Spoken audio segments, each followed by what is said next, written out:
আসসালামু আলাইকুম বন্ধুরা।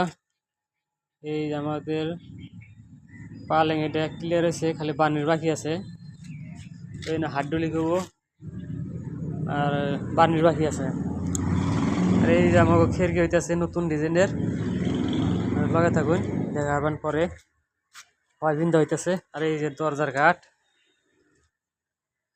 তো কি আছে, আর একটা পালেং আছে আমি দেখাইতেছি। দিস ইজ সিঙ্গেল পালেং। এই যে বেড বক্স মালিকের ডিজাইন দিচ্ছে এরকম, তার মানে। আর এই যে আমার ব্যাক সাইডে ওই তলে বসছে। আর এই যে দুই সাইডে এই যে প্লাই, ওয়াটার প্রুফ প্লাই, আর দামি প্লাই।